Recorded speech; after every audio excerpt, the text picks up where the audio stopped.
Welcome to RTV. నేను మీ రవినాయక్. మనతో పాటు మంత్రి వివేక్ వెంకటస్వామి సార్తో మాట్లాడిద్దాం. ఇప్పుడు జరుగుతున్న బర్నింగ్ టాపిక్స్ అన్ని అడిగే ప్రయత్నం చేద్దాం. సార్ నమస్తే సార్. అన్ని అడగచ్చు కదా సార్? కంఫర్ట్ గా నేను కూర్చోవచ్చు? కంఫర్ట్. ఏంటి సార్ ఎట్లుంది అభివృద్ధి, ఎట్లా నడుస్తుంది స్టేట్లోనా చెన్నూరులోనా? స్టేట్లో చెప్పండి, ఆ తర్వాత చెన్నూరు. స్టేట్లో కూడా గ్యారంటీలు ఏదైతే హామీలు ఇచ్చినారో కాంగ్రెస్ పార్టీ, ఆ హామీలన్నీ కూడా మంచిగా నడుస్తున్నాయి. మీరు 200 యూనిట్లు 100% సక్సెస్ఫుల్. అది 6 రూపాయలు పెట్టుకున్నా కానీ 1200 రూపాయలు. మహిళలకు ఫ్రీ బస్ ట్రావెల్ ఇప్పటి వరకు 12,000 కోట్ల రూపాయలు మహిళలకు ఫ్రీ బస్ టికెట్లు. అంటే రాష్ట్ర ప్రభుత్వం 12,000 కోట్ల రూపాయలు ఆర్టీసీకి కట్టింది. ఇప్పుడు మన మహిళలు 1.5 కోట్ల 3 కోట్ల మంది ఉన్నారనుకో, అదొక 400 రూపాయలు నెలకు మహిళలకు ఫ్రీ బస్ ట్రావెల్. 10 లక్షల రూపాయలు రాజీవ్ ఆరోగ్యశ్రీ స్కీమ్. ఇందిరమ్మ ఇల్లులు 5 లక్షల రూపాయలు. ఇవన్నీ స్కీమ్స్. తర్వాత సన్న బియ్యం ఒక్కొక్క వ్యక్తికి 6 కిలోల సన్న బియ్యం, అదొక 300 రూపాయలు. ఇవన్నీ యాడ్ చేసుకుంటే సన్న బియ్యము, కొత్త రేషన్ కార్డు, మన స్మార్ట్ రేషన్ కార్డు కూడా ఇచ్చినాం. ఆ స్మార్ట్ రేషన్ కార్డులో ఎవరు ఏ స్కీమ్ ఉపయోగించుకుంటున్నారో, ఎంత ఉపయోగించుకుంటున్నారో అన్నీ కూడా స్మార్ట్ కార్డులు వస్తాయి. అప్పుడు అవకతవకలు ఉండవు అన్నమాట. ఎవరు ఎలిజిబిలిటీ ఉంటుందో ఆ స్మార్ట్ కార్డు ద్వారా మనకు వచ్చేస్తుంది. అంటే దేశంలో ఎక్కడ లేని విధంగా ఈ స్మార్ట్ కార్డ్స్ మన రాష్ట్రంలో ఇంట్రడ్యూస్ చేయడం జరిగింది. సో సన్నబియ్యము, కొత్త రేషన్ కార్డులు, పెన్షన్లు ఇవ్వడము, మన పెన్షన్లు కూడా ఇవ్వడం జరిగింది.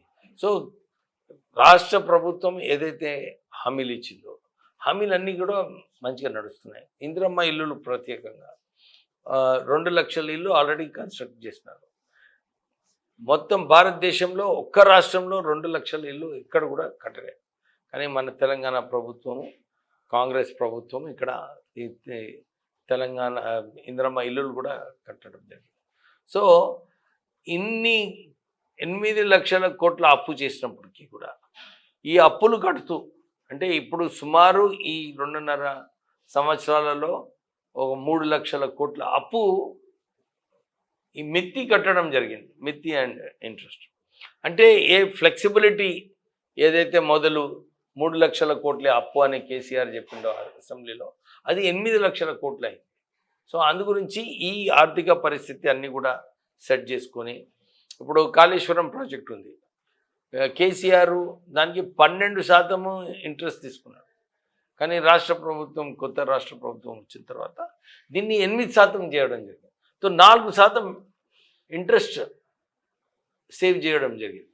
ఇట్లా ఫైనాన్షియల్ రీఇంజనీరింగ్ చేస్తూ మనకు అన్ని పథకాలు కూడా ఇంప్లిమెంట్ చేయాలని చెప్పి ఈ దారిలో రాష్ట్ర ప్రభుత్వం నడుస్తుంది. సో మంచిగా నడుస్తుంది. చెన్నూరుకు వస్తే, చెన్నూరులో నేను వచ్చే ముందు రోడ్స్ అన్నీ వెరీ బ్యాడ్ కండిషన్లో ఉండే. సీసీ డ్రైన్స్ లేవు, మిషన్ భగీరథి ఫెయిల్యూరు, అభివృద్ధి అనేది శూన్యం ఉండే. Except main road, Chennur main road, Mandamarri main road, ఈ 2 మెయిన్ రోడ్లే లైటింగు అప్పుడు ఆ జమానాలో చేయడం జరిగింది. ఇంకో 50 బెడెడ్ హాస్పిటల్ చెన్నూరులో చేశాం. కానీ అంతే అయ్యింది అభివృద్ధి. కానీ ఇప్పుడు అన్ని వార్డులలో సీసీ రోడ్స్, డ్రైన్స్ అన్నిట్లో కూడా పనులు జరుగుతున్నాయి. తర్వాత అమృత్ స్కీమ్లో ఇంటింటికి నల్ల ఇచ్చే స్కీమ్ కూడా పండు పూర్తిగానికి ఇంకొక 6 నెలలు అవుతుంది. అది అయినప్పుడు అందరికీ ఇంటింటికి నల్లలు కూడా రావడం జరుగుతుంది. సో అభివృద్ధి కార్యక్రమాలు ఏదైతే జరగాలో అది చేయడం జరిగింది. ఇక్కడ రోడ్ వైండింగ్ కూడా ఈ ఏకైక చెన్నూరు టౌన్ ఎక్కడ కూడా బుల్డోజరు.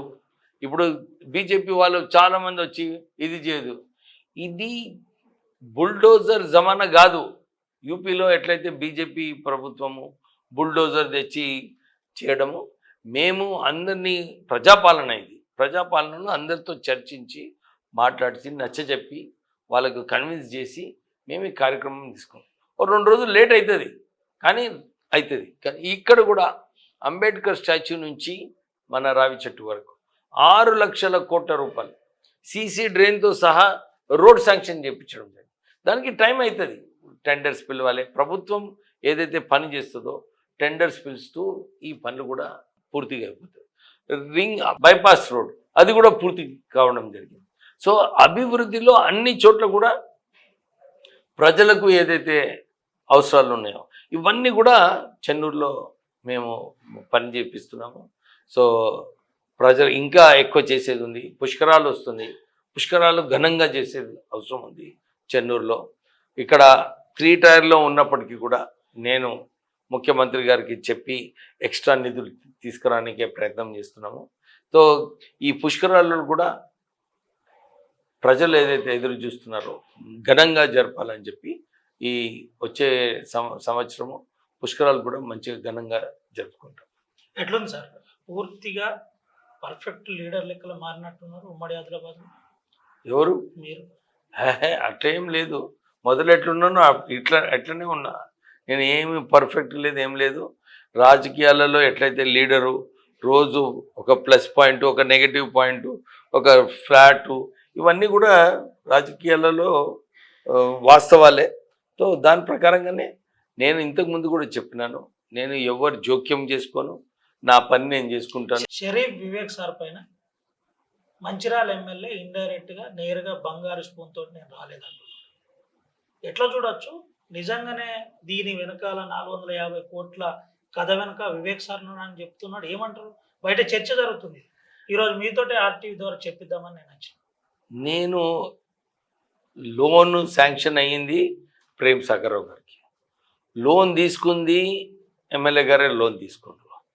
ఈ 2.5 సంవత్సరాలలో 200 కోట్ల లోను ఇంట్రెస్ట్ పే చేసింది అని చెప్పింది ప్రేమ్ సాగర్రావు గారు.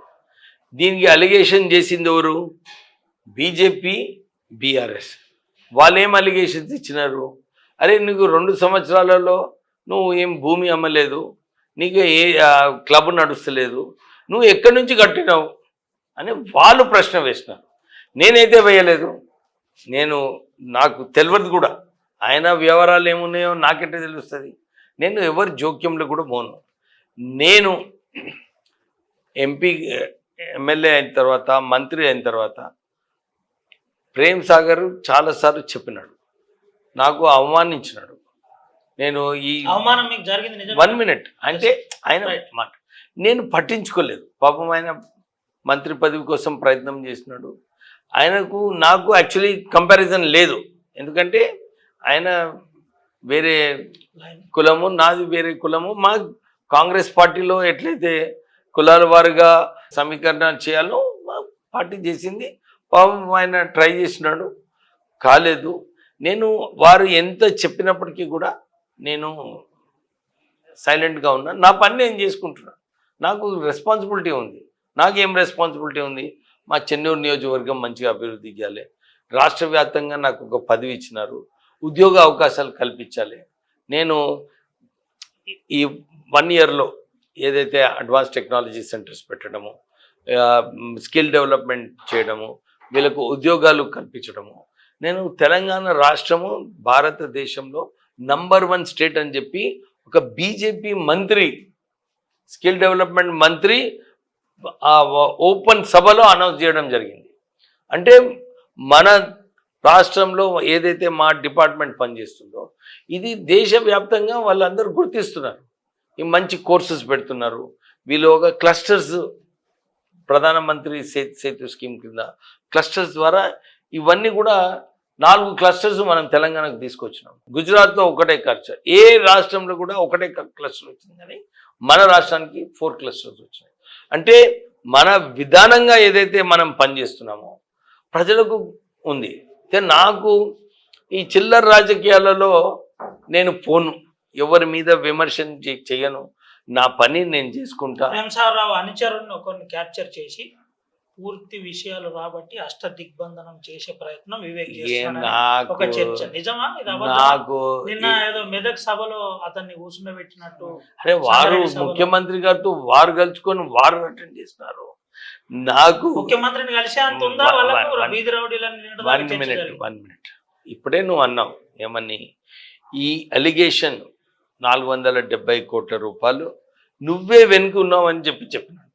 నేను ఇప్పుడే బయట చెప్తున్నా. చెప్తున్నారు, బయట చర్చ జరుగుతుంది. చెప్తారా వివేక్ గారికి ఇంత ఎక్కడదని నేను అనుకుంటున్నాను. నాకు కరెక్టే అది. నేను original గా చూస్తే నాకేం తెలుసయ్యా, నాకెట్ట తెలుసు? నాకు టైం లేదు, నా పని నేను చేసుకోవటానికి నాకు టైం లేదు. వీను ఏం చేస్తున్నాడు, ఆయన ఏం చేస్తున్నాడు, ఆయన ఎందుకు నాకు ఎస్, నేను కాంగ్రెస్ పార్టీలో ఉన్నా, బీఆర్ఎస్ పార్టీ, బీజేపీ పార్టీ వాళ్ళు విమర్శలు చేస్తారు. ఇప్పుడు ఈరోజే చెన్నూరులో బీజేపీ పార్టీ వాళ్ళు వచ్చి విమర్శించారు.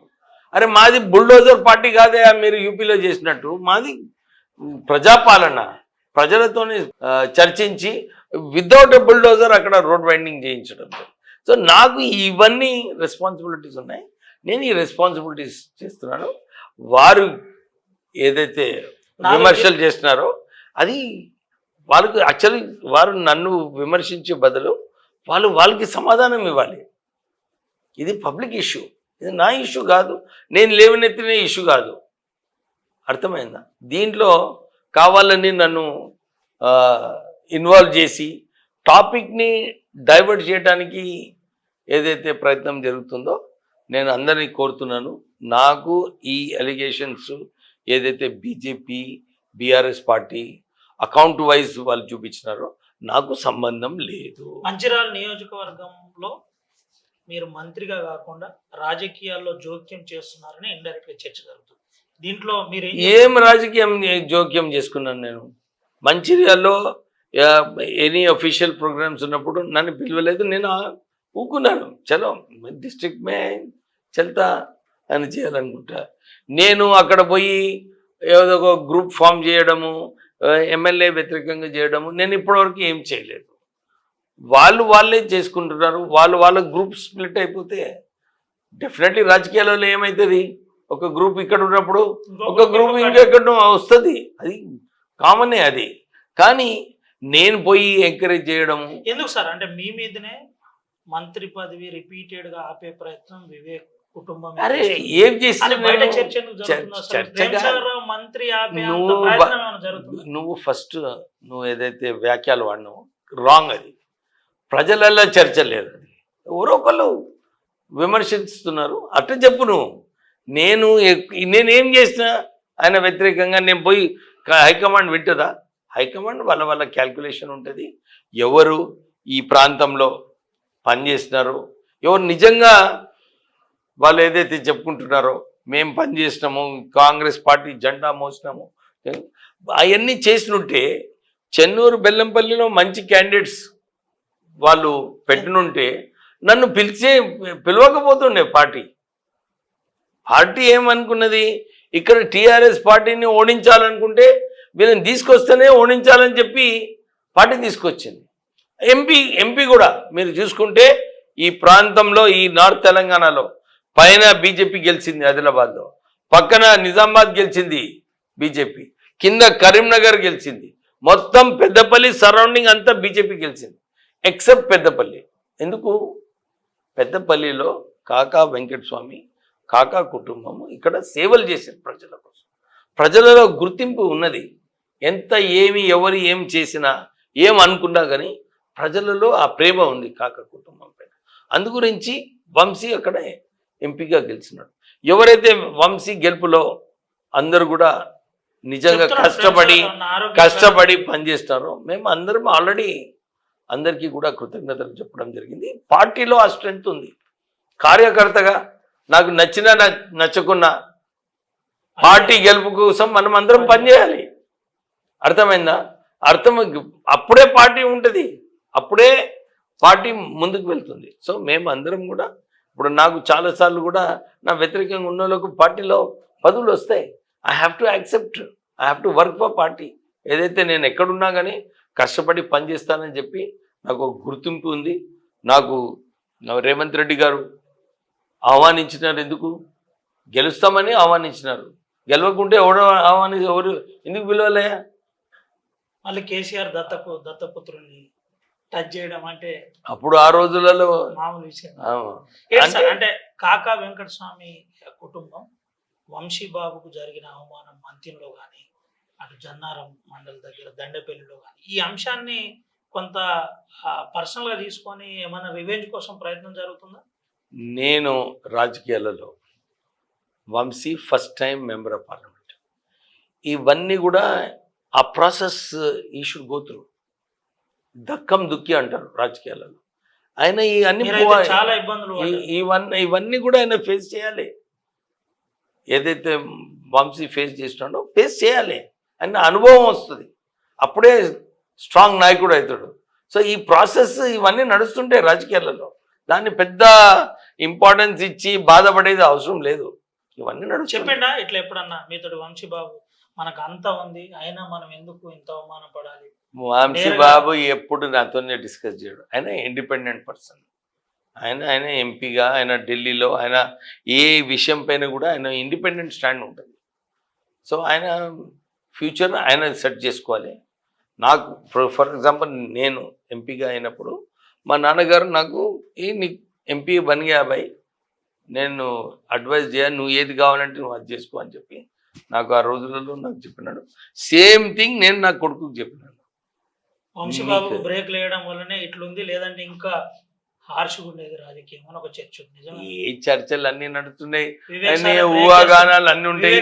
బ్రేక్ చేస్తున్నారు వంశీబాబును కదలకుండా జాగ్రత్తగా.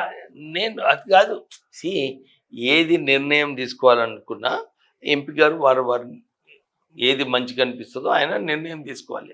ఆయన అనుభవించాలి. ఈ నిర్ణయం తీసుకుంటే ఏం రిపర్కషన్స్ ఉంటాయి, నా పాలసీ ఏమో సింపుల్. ఆయన కూడా నన్ను చూసుకొని నేర్చుకోవాలి. నా పాలసీ ఏంది, నేను నా స్ట్రెంత్ నేను పెంచుకుంటా. నేను నవ్వుతూనే పని చేస్తుంటాను. నా పని నేను చేసుకుంటాయా. నా పని ఏంది, నా కాన్స్టిట్యున్సీలో మంచి అభివృద్ధి చేయాలి. నా మినిస్ట్రీలో నేను ఒక మార్క్ క్రియేట్ చేయాలి. మొన్న ఒక వ్యక్తి నాకు చెప్పినాడు, సార్ అందరు మీరు ప్రజలలో ఉన్నారు, పబ్లిక్ వచ్చినప్పుడు కలుస్తున్నారు, చాలా తక్కువ మంది కలుస్తున్నారు. ఇంత పబ్లిక్ వచ్చినప్పుడు నా పని నేను చేసుకుంటున్నాను. ముఖ్యమంత్రి గారు కూడా మొన్న రివ్యూ మీటింగ్ పెట్టినప్పుడు అరే మంచి ప్రోగ్రెస్ నడుస్తుందని చెప్పి ముఖ్యమంత్రి గారు కూడా చెప్పినారు. అంటే మన పనితీరు మీద ఒక పేరు సంపాదించుకోవాలి. మా నాన్నగారు ఏదైతే ఇన్ని సంవత్సరాలు వారు పనిచేసి పేరు సంపాదించుకున్నారు, నాకు తెలంగాణ ఉద్యమంలో ఒక అవకాశం వచ్చింది తెలంగాణ గురించి కొట్లాడడానికి. నా మార్క్, మా నాన్నగారు కూడా నాకు ఫస్ట్ 4 years ఎంపీ అని చెప్పి ఆయన అనుకోలేదు. కానీ లాస్ట్ ఇయర్లో అవి తూ వెంకటస్వామి కా బేటా నెయ్యరే తూ వివేకే అని చెప్పి నాకు ఆయన సర్టిఫికేట్ ఇచ్చిండు. I was happy.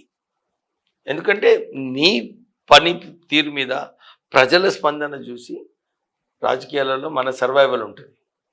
నాకు సర్వైవల్ ఉన్నదని, నా గుర్తింపు ఉన్నదని. ఎందుకంటే నేను ఓడిపోయిన తర్వాత కూడా పెద్దపల్లి పార్లమెంట్ నియోజకవర్గంలో ఎవ్రీ వీక్ 2 days నేను వచ్చేవాడిని. ప్రజాసేవ చేసిన నేను ఓడిపోయినప్పటికీ కూడా. సో ప్రజలలో ఆ ప్రేమ ఏదైతే పార్లమెంట్ పరిధిలో ఒక ప్రత్యేక గ్రూప్ను ఏర్పాటు చేస్తున్నారు కాకా వెంకటస్వామి. నేను గ్రూప్ చేసేది అవసరం లేదయా, నేను గ్రూప్ చేసేది అవసరం లేదు. కాకా సేవలు ప్రజలలో గుర్తింపు ఉన్నది, ప్రజలలో స్పందన ఉంది, ప్రజలలో ప్రేమ ఉన్నది, అది ఆటోమేటిక్ వస్తుంది. నేను గ్రూప్ క్రియేట్ చేసేది అవసరం లేదు. ఎవరైతే అనుకుంటున్నారో కాకా వెంకటస్వామి కుటుంబాన్ని పక్కకు పెడదామని అనుకుంటున్నారో వాళ్ళు సఫలం కాదు. వాళ్ళకి ఏం చెప్తారు సార్? నేను వాళ్ళకి చెప్పేది అవసరం లేదు. నేను ఎప్పుడు కూడా చెప్తున్నా, నేను నా స్ట్రెంగ్త్ నేను ప్రజలలో సేవ చేసి నా స్ట్రెంగ్త్ నేను పెంచుకుంటా. కానీ నేను వేరేళ్ళ పైన ఆధారపడి వేరేళ్ళను విమర్శించి నేను ఆ రాజకీయాలు చేయలేను, చెయ్యకూడా. ఉమ్మడి ఆదిలాబాద్ జిల్లాలో 10 కాన్స్టిట్యున్సీలపై వివేక్ వెంకటస్వామి పక్కా కన్నేసి ఎక్సర్సైజ్ చేస్తున్నారు. నిజమేనా? ఇదో చూడండి, ఈ ఆదిలాబాద్ జిల్లాకి ఒక ఇన్ఛార్జ్ మంత్రి ఉన్నాడు, జూపల్లి కృష్ణారావు గారు. ఆయన బాధ్యత ఇవన్నీ చూసుకోవటానికి. నేను ఇన్ఛార్జ్ మంత్రి మెదక్ డిస్ట్రిక్ట్లో ఉన్నా. నేను అక్కడ వెళ్ళి అక్కడ మెదక్ డిస్ట్రిక్ట్లో కూడా కాంగ్రెస్ పార్టీ పొజిషన్ వీక్ ఉన్నది, ఫ్యాక్ట్ అది. ఇప్పుడు దాన్ని స్ట్రెంగ్తన్ చేసే బాధ్యత నాకు ఇచ్చినారు. నేను ఆల్రెడీ ఇనిషియేట్ చేసుకున్నాను అక్కడ మెదక్ డిస్ట్రిక్ట్లో పార్టీని ఎట్లా స్ట్రాంగ్ చేయాలని చెప్పి చేసినాను. ఆల్రెడీ ప్రజలలో కూడా ఎస్ కాంగ్రెస్ ఇంప్రూవ్ అవుతుంది, ఇంకా ఇంప్రూవ్ అయ్యే అవసరం ఉంది మెదక్ డిస్ట్రిక్ట్లో. సో నేను ఆ కార్యాచరణలో ఉన్నాను. నాకు బరువైన కాడ ఆదిలాబాద్ పంపుతున్నారు, బాసర ట్రిబుల్ ఆదిలాబాద్ పంపుతున్నారు, బాసర ట్రిబుల్ ఐటీ దగ్గర పంపించారు. ఎక్కడ ఇష్యూ ఉంటే అక్కడ వివేక్ ను పంపించే ప్రయత్నం, వాళ్ళతో మాట్లాడే ప్రయత్నం, ఎట్లా చూడొచ్చు ఇదంతా? అట్లా ఏం లేదు. ఎప్పుడు కూడా పార్టీలో బాధ్యతలు ఇస్తారు, గవర్నమెంట్లో బాధ్యతలు ఇస్తారు. మనం పనిచేసే బాధ్యత మనది. నేను డెఫినెట్లీ పనిచేస్తున్నాను. సిద్దిపేటలో హరీష్ రావు వ్యతిరేకంగా చేయమన్నారు, చేస్తున్నాను. నేను కూడా అక్కడ కాంగ్రెస్ పార్టీని ఇంతకుముందు ఎవరు కూడా బయటికి వచ్చి మాట్లాడే సమయం లేకుండే, దాన్ని ఓవర్టర్న్ చేసి మంచి ప్రోగ్రెస్ తీసుకురావడం జరిగింది. So I'm satisfied. ఇంకా కొంచెం చేసేది ఉంది. మంత్రి వివేక్, ముఖ్యమంత్రి ఇద్దరు కలిసి ప్రేమ్ సాగర్ రావు కష్ట దిగ్బంధనం చేస్తున్నారు. నెక్స్ట్ నామరూపం లేకుండా చేస్తామని ప్రయత్నం జరుగుతుందని ఇదంతా అది నీ ఊహాగానాలు, నాది ఎవరైతే స్పెక్యులేషన్ ఉన్నది అది మాకేం వాస్తున్నాయా? పార్టీ కొలీగు, ఎమ్మెల్యే, నేను మీ ఇద్దరి మధ్య ఎటువంటి గ్యాప్ లేదా? నాకైతే లేదు. నేను ఎప్పుడు కూడా జోక్యం చేసుకోను. మంచిది. నేను ఎప్పుడన్నా చూసినావా? నేను పిఎస్ఆర్ని విమర్శించడం చూసినా? ఆయనే మొన్న నన్ను విమర్శించును, కానీ నేను దాన్ని తప్పు పడతలేదు. పాపం పరిస్థితులు అట్లున్నాయని చెప్పి నా మీద చెప్పడం జరిగింది. కానీ అందరికి తెలుసు ఆయన ఫైనాన్షియల్ ఇష్యూస్ ఏముంటాయో నాకంటే తెలుస్తుంది. నాకేం అవసరం కూడా లేదు తెచ్చుకోనికి. టామ్కామ్ ద్వారా ఎటువంటి సర్వీస్ చేయబోతున్నారు రానున్న రోజు? నువ్వే చూస్తున్నావు కదా, మన మందమరిలో అందరు కూడా పాపం స్టూడెంట్స్ చాలా మంచిగా లాంగ్వేజ్ నేర్చుకుంటున్నారు. నేను నెక్స్ట్ 1 yearలో, నేను మొన్న ముఖ్యమంత్రి గారికి ఇదే వారికి విశ్వాసం ఇప్పించినాను. 1 yearలో ఈ అడ్వాన్స్ టెక్నాలజీ సెంటర్స్ అన్ని చోట్ల కూడా ఎస్టాబ్లిష్ చేసి మన పిల్లలకు అడ్మిషన్లు ఇప్పించి వీళ్ళందరికీ మంచి స్కిల్ సెట్స్ నేర్పించిన తర్వాత వీళ్ళందరికీ ఉద్యోగ అవకాశాలు కల్పించేది. That work I'm doing. 1 yearలో ఈ సెట్ అయిపోతుంది సిస్టమ్. ఈ సెట్ అయిపోయిన తర్వాత ఎవరు చిన్న పోయినా ఈ సిస్టమ్ నడుస్తుంది. So long term benefits Telangana ప్రజలకు ఏది రావాలో అది నా ఆలోచన. డెఫినెట్లీ అది తీసుకొస్తాను. ఉద్యోగ ఉపాధి ఫ్యాక్టరీలు పెడతానన్న వివేక్ వెంకటస్వామి మాట్లాడట్లేదని సుమన్ అంటున్నారు. ఏం చెప్తారు దీని మీద? ఈ సుమన్కి అవగాహన లేదు. అవగాహన లేదని చెప్పి ఆయన మొన్న కొత్త మైన్లు ఏదైతే మన సింగరేణి మైన్స్ రావాలో దాన్ని వ్యతిరేకించండు. ఆప్షన్లో పోవద్దని చెప్పి ఆయన వ్యతిరేకించండు. ఆయన్నే పార్లమెంట్లో ఎంపీగా ఉన్నప్పుడు ఆయన్నే యాక్ట్కి సంతకం పెట్టిండు. ఏమని? ఆప్షన్లో పోయినప్పుడే మైన్స్ ఇవ్వాలని చెప్పి ఆయన వచ్చాడు. తర్వాత కేంద్ర ప్రభుత్వం అవకాశం ఇచ్చింది టీఆర్ఎస్ ప్రభుత్వంకి, మీ స్టేట్ గవర్నమెంట్ అండర్టేకింగ్స్కి ఏమైనా మైన్స్ కావాలనుకుంటే మేము out of the way allot చేస్తామని చెప్పి కేంద్రం ఆపర్చునిటీ ఇచ్చింది. తెలంగాణ గవర్నమెంట్ తీసుకోలేదు, ఇతర రాష్ట్రాల్లో అలాట్ చేయించుకున్నారు, కానీ తెలంగాణ రాష్ట్రం చేసుకోలేదు. అసలు 10 సంవత్సరాలు సుమంత్ హయాంలో సింగరేణి సంస్థలో 1,00,000 ఉద్యోగాలు ఉండేవి, దాన్ని 38,000 చేసిండు. అసలు ఆయన హయాంలో ఏదైతే ఉద్యోగాలు ఉండేనో సింగరేణిలో ఉద్యోగాలు తక్కువ కావడం జరిగింది. కొత్త మైన్లు అవకాశం ఉండే ఆప్షన్లో ఆయన వ్యతిరేకించిండు, కొత్త రాలేదు మైన్స్. కానీ నేను ఎమ్మెల్యే అయిన తర్వాత ఫస్ట్ మా ముఖ్యమంత్రికి నచ్చజెప్పిన, ఇది రాంగ్ పాలసీ, మనం వేలంలో పాల్గొనాలి, కొత్త ఉద్యోగాలు కొత్త మైన్స్ రావాలి, కొత్త ఉద్యోగాలు రావాలని చెప్పి వారికి నచ్చజెప్పడంతో మనకు ఈ ఆర్కేఓసి మైన్ రావడం జరిగింది. త్వరలోనే ఫారెస్ట్ క్లియరెన్స్ కూడా వస్తుంది, అక్కడ ఉద్యోగ అవకాశాలు వస్తాయి. ఇది బేసిస్ చూసి నేను మొన్న కిషన్ రెడ్డి గారిని అడిగినాను, అరే మీరు ఇప్పుడు తాడిచర్ల మైన్స్ అలాట్ చేసినారు, ఇంతకుముందు ఎందుకు అలాట్ చేయలేదు, ఎందుకు డిలే చేస్తున్నారని చెప్పి నేను వంశీకృష్ణ గారు ఎంపీ గారు అన్నీ ప్రశ్నించడం జరిగింది. సో క్లియర్గా కిషన్ రెడ్డి గారు ఏమన్నారంటే మా పాలసీ ఆప్షన్లో పాల్గొనాలి రాష్ట్ర ప్రభుత్వం, అప్పుడు మేము ఇస్తాం. మీరు ఇంతకుముందు పాలసీ మీరు వ్యతిరేకించారు టీఆర్ఎస్ ప్రభుత్వం, ఇప్పుడు కాంగ్రెస్ ప్రభుత్వం వచ్చిన తర్వాత మీరు ఒప్పుకున్నారు. So that is why we gave you one extra mine. ఒక మైన్ తాడిచర్లో ఇచ్చినారు, ఒక మైన్ మనుగూరులో ఇచ్చినారు. నేను ఇవాళ అక్కడనే పోయినప్పుడు ఎమ్మెల్యే గారు చాలా సంతోషంగా ఉండే, సార్ నాకు కూడా ఒక మైన్ వచ్చింది, ఇక్కడ ఉద్యోగ అవకాశాలు మళ్ళీ రావడం జరిగిందని చెప్పి. సో ఇది గుర్తించుకోవాలి. ఇంకోటి, ఇక్కడ కోల్ బేస్డ్ ఇండస్ట్రీసే వస్తాయి. కోల్ బేస్డ్ ఇండస్ట్రీస్ రావాలంటే స్టేట్ గవర్నమెంట్ ఆర్ సెంట్రల్ గవర్నమెంటే పెట్టచ్చు ఇక్కడ ఏదైతే రా మెటీరియల్ ఉందో. సో నేను అదే దృష్టిలో పెట్టుకొని ఫస్ట్ సింగరేణి సంస్థలో ఇక్కడ 80% లోకల్ ఎంప్లాయ్మెంట్ కావాలని చెప్పి ఫస్ట్ రూల్ పాస్ చేయించిన. ఇంతకుముందు టీఆర్ఎస్ హయాంలో అందరూ సిద్దిపేట నుంచి సిరిసిల్ల నుంచి వాళ్ళను ఆ లీడర్లను కేసీఆర్ని వాళ్ళని సంతోషపెట్టడానికి అక్కడి నుంచి తెచ్చి ఇక్కడ ఉద్యోగాలు ఇచ్చినారు. నేను అది రూల్ బంద్ చేయించినాను.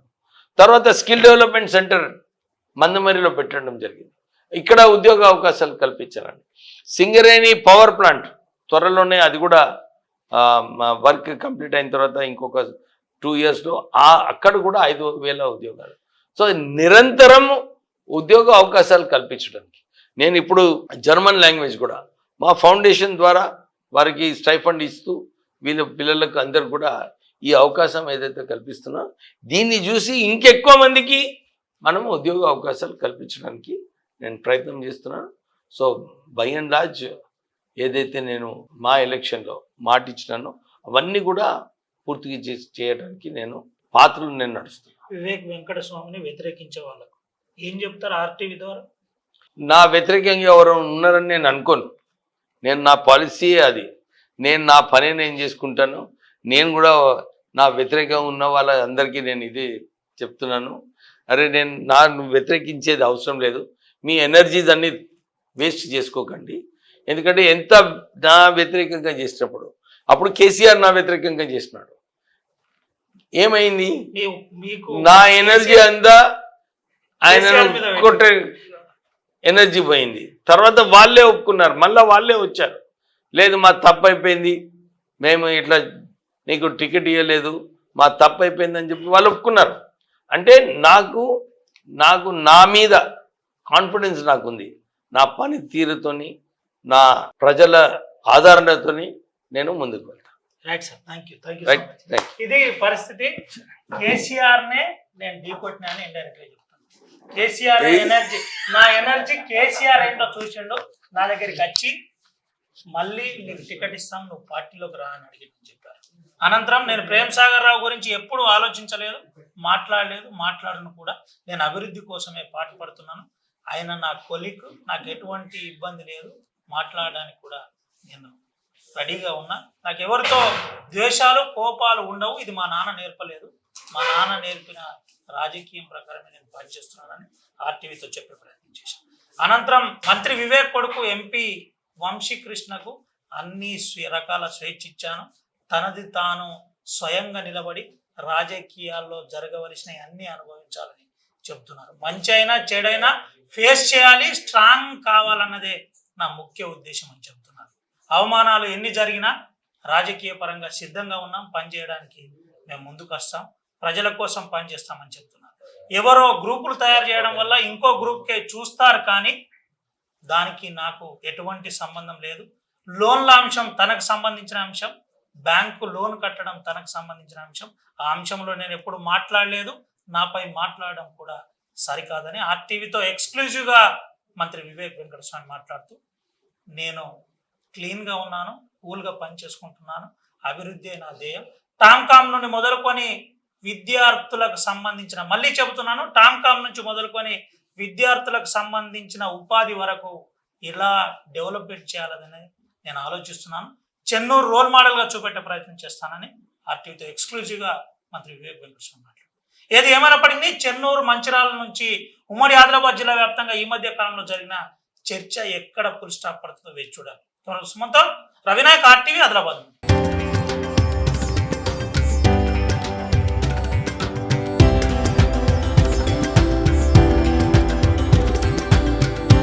తరతరాలుగా తరగని స్వర్ణ బంధాలు మన మానిపల్లి జ్యువెలర్స్.